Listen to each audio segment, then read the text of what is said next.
poucas palavras. Um olhar sobre o mundo, a vida e a sociedade, à luz da Palavra de Deus, com Augustus Nicodemos. Ok, estamos começando agora mais um programa Em Poucas Palavras e hoje a gente está aqui começando uma série de programas, vamos fazer pelo menos uns 5 programas, não é isso, pastor? Isso aí. Então, em torno daquilo que os reformados entendem como doutrina da salvação, ou seja, soteriologia. Então nós vamos fazer várias perguntas aqui por pastor Augustus, nosso comentarista, em torno destes temas da salvação e de aspectos relacionados com o pecado, com relação à predestinação, enfim. Então fique ligado aí neste programa. Como vai, pastor? Pronto para esta série de perguntas aí?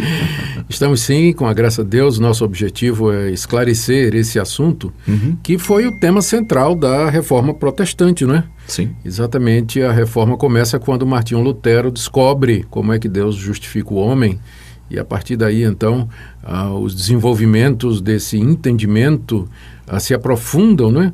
E nos dá o que a gente chama da teologia reformada. Então, estamos aqui na expectativa de que esses 5 programas sejam muito usados por Deus para esclarecer a respeito desse assunto. Então, vamos lá começar, então, essa série e, de vez em quando, eu faço umas perguntas aí no meio, que é para lembrar aquilo que, de repente, as pessoas estão pensando, né, com relação àquilo que a gente está falando.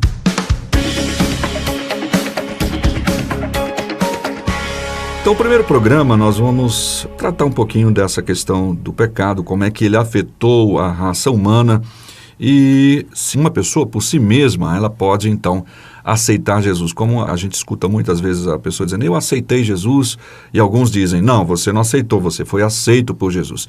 É sobre isso, então, que nós vamos falar no programa de hoje.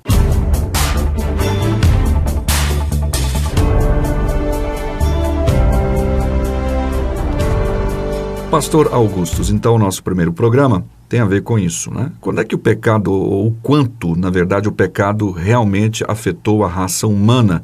E se uma pessoa pode ela mesma dizer, eu aceito Jesus? Sim. Nadson, o pecado de fato afetou a raça humana em um grau que dificilmente nós podemos imaginar ou calcular, porque um dos efeitos do pecado é exatamente cegar a nossa percepção com relação ao nosso próprio estado. Ou seja, o pecado nos infectou de tal forma que nem avaliar a profundidade dessa infecção a gente realmente pode, não é? A verdade é a seguinte, Deus criou os nossos primeiros pais, Adão e Eva, os criou num estado de inocência, de perfeição. Eles, usando da liberdade que Deus lhes havia dado, desobedeceram a Deus, comeram do fruto proibido, não é? E com isso pecaram. E o pecado que eles cometeram fez com que eles decaíssem daquela retidão original, né, com a qual eles foram criados, e perdessem a comunhão com Deus que é santo e que não pode comungar com o pecado, né? E dessa forma eles se tornaram mortos e completamente corrompidos em todas as suas faculdades e partes do corpo e da alma, ou seja, todas as dimensões da personalidade humana, do corpo humano, enfim, do ser humano.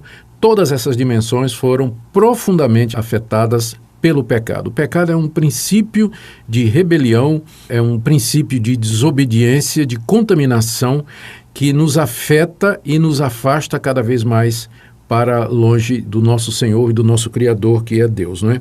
Sendo Adão e Eva, o primeiro casal, o tronco de toda a humanidade, Nadson, a culpa daquele pecado que eles cometeram foi imputada aos seus filhos. Quer dizer, Deus não somente os declarou culpados, mas declarou toda a descendência deles culpada. Por quê? Porque eles estavam em Adão. Né? Nós estávamos em Adão. Adão era o nosso representante, Adão e Eva. Quando eles caíram, então nós caímos com eles. Quando eles pecaram, o pecado deles nos foi imputado, não é? E da mesma sorte, a morte, não é? A morte entrou por Adão e passou a toda a raça humana. Contaminou toda a raça. E a nossa natureza também foi corrompida, né? E isso nós transmitimos aos nossos filhos, à nossa posteridade, através de geração ordinária, né? Então, é dessa corrupção interior do nosso coração que persiste ou que aflora aqui na vida, nossa vida, todas as transgressões atuais. Ou seja, eu não sou pecador porque eu peco. Eu peco porque sou pecador. Tá? A minha natureza, ela é, por definição, por nascimento, por herança, corrompida e manchada pelo pecado, não é? E essa corrupção do pecado, Nath, ela permanece a nossa vida toda, mesmo naqueles que foram regenerados, que foram salvos. Embora nós sejamos perdoados e essa natureza pecaminosa seja mortificada, tanto ela quanto os efeitos dela e os impulsos dela são real e propriamente pecado, né? Então, há uma luta constante, né, mesmo naqueles que foram salvos por Cristo Jesus, contra essa corrupção que habita em nosso coração. Assim, todo o pecado, né, tanto esse pecado original como os pecados que nós cometemos, eles são transgressões da lei de Deus e, portanto, nos torna culpados. E essa culpa nos coloca debaixo da ira de Deus e do castigo de Deus, expostos à morte, não é? E também estamos expostos e contaminados, né, a essa corrupção que invade todas as áreas do nosso ser. A Bíblia se refere a esse estado do homem pecador, Nathan, como ele estando morto, em ofensas e pecados, de ouvidos tapados, não é? Cego, ele não pode ver, não pode entender. O apóstolo Paulo diz que o homem natural não aceita as coisas do Espírito de Deus. No livro de Gênesis está dito que o coração do homem é corrompido, é inclinado para o mal desde a sua mocidade, né? O apóstolo Paulo diz em Romanos 3, não há um justo, não há nenhum sequer, todos se corromperam, se afastaram de Deus. Ou seja, o pecado, ele de fato nos afetou muito mais profundamente do que a gente imagina. Então, respondendo a sua pergunta, se uma pessoa pode por si mesma aceitar a Jesus, a resposta é não. Porque ela, primeiro, não entende por que ela precisa de Jesus. Segundo, ela não entende o plano da salvação. Terceiro, ela não tem vontade de fazer isso. E quarto, ela não tem a habilidade de fazer isso. Tá, mas há linhas teológicas que dizem que se o homem não tem livre-arbítrio, Deus não poderia condená-los. Então, como é que o senhor responde essa questão? O único homem que tinha livre-arbítrio, e ainda assim há quem discuta isso, né, teria sido Adão. Porque o livre-arbítrio, se você tomar arbítrio como sendo a capacidade de arbitrar, decidir, escolher, pensa num juiz de futebol, um árbitro. Sim. Ele está apitando uma partida de futebol.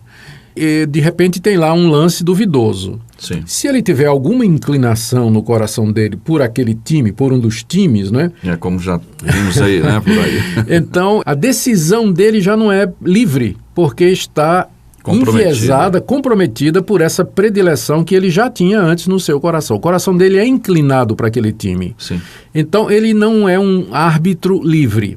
Pensando nisso, né, no nosso livre-arbítrio, ou seja, nossa capacidade de discernir, decidir, escolher livremente, ela na verdade não existe. Porque como nós já vimos, o nosso coração está corrompido, nossa vontade está corrompida, nosso entendimento está corrompido, nossos afetos, nossos gostos, nossos desejos estão corrompidos, inclinados ao mal. Então não há uma escolha ou uma decisão livre, ela é sempre inclinada para o mal. E, portanto, o homem é incapaz de fazer o bem por si mesmo. Ele não pode aceitar a Cristo, ele não pode aceitar o Evangelho, ele não pode ouvir a Deus e, por si mesmo, ele não pode escolher ou aceitar ou ter fé em Deus por conta da corrupção do pecado. Sim, mas eu estou aqui dizendo os aspectos, digamos, contraditórios, não é? Para que a gente possa colocar... Não é que você... Não é que você... Para que as pessoas possam entender quais são aqueles que se opõem à doutrina da salvação a partir da teologia reformada, e aí eles vão dizer, então, na verdade, se o homem não tem livre-arbítrio, na verdade, não é? Como é que Deus pode condenar? Não seria injusto, então, Deus condenar alguém que não tem esse livre-arbítrio? Isso, tem muita gente que faz essa pergunta, né? E eu entendo até por que elas fazem. A questão é a seguinte, Nathan, o fato de que o homem agora ele está morto nas suas ofensas e pecados e, portanto, ele está incapacitado pela sua própria culpa, não é? Pela sua própria culpa de crer em Deus e aceitar a oferta do Evangelho, não o torna inocente. Seria mais ou menos o seguinte, você tomou um empréstimo num banco e você não consegue pagar, você se tornou inadimplente, você não tem condição de pagar. Você vai no banco e diz, olha, eu estou devendo tanto, mas eu quero dizer que eu não posso pagar. O que o banqueiro vai dizer? Ah, então você não pode pagar? Então você está livre, não é? Sua dívida está perdoada. Não é isso que vai acontecer, você vai continuar devendo, mesmo mesmo que você seja inadimplente, mesmo que você não possa pagar. Eu sei que uma ilustração, ela não é perfeita, mas ela mais ou menos aponta para esse princípio. O fato de que o homem, pelo pecado, se tornou incapaz de obedecer a Deus, de atender a Deus, de crer em Deus, não o torna inimputável, né? Exato, Não é um nome estranho, né? Que o pessoal usa isso aí, né? Porque ele continua devendo a Deus. Ele quebrou a lei de Deus, está debaixo da ira de Deus. Quando Deus o condena pelos pecados e não pela incapacidade que ele tem de responder aos apelos de Deus. Ele é inadimplente diante de Deus, mas nem por isso inocente. Ele continua devendo. Exato. Bom, aí nosso comentarista colocou essa questão do homem, né, de não ter livre-arbítrio e, mesmo assim, culpado. Por que tem tanta gente boa no mundo? Como é que a gente avalia isso? A gente explica da seguinte maneira, Natsan. Na sua misericórdia e no seu grande amor, Deus não deixou a humanidade totalmente entregue à corrupção dos seus corações. Porque se Deus tivesse entregado os homens às suas paixões infames, a um estado mental reprovável e à imundícia dos seus corações completamente, a humanidade já teria perecido há muito tempo, né? Nós já teríamos nos destruído, né? Mas Deus refreia essas paixões. Deus como que puxa o freio de mão. Através das leis, através do medo da punição, através de uma boa educação. Deus concede dons e talentos e concede, às vezes, uma boa índole ao cidadão, não é? A uma pessoa, mesmo que essa pessoa não conheça a Deus e não tema a Deus e não queira nada. Então, isso explica por que é que pecadores como nós, não é? Que não conhecemos a Deus e não queremos nada com Deus, a gente sente pena, a gente sente compaixão, sente aquele impulso de ajudar os outros, de fazer o bem, de ser honesto, mas não é que isso procede do coração do homem.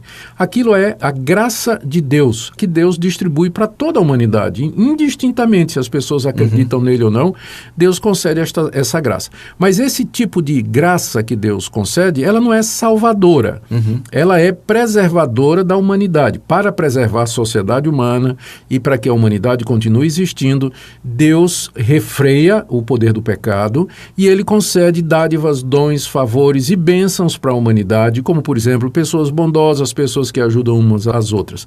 Essas pessoas não têm mérito nenhum diante de Deus, porque estas atitudes boas não partem do coração delas, mas da graça de Deus atuando nelas. E isso não produz mérito para a salvação e não produz qualquer merecimento do favor de Deus. É por isso que você encontra gente que não acredita em Deus, não quer saber de Deus, mas faz coisas boas, são pessoas honestas e tudo. Mas não é mérito deles, é da graça de Deus mesmo. Por último aqui, em poucas palavras, vamos ver se a gente consegue terminar aí. Faz sentido, então, oferecer o evangelho aos pecadores, já que eles não podem aceitar mesmo esse evangelho?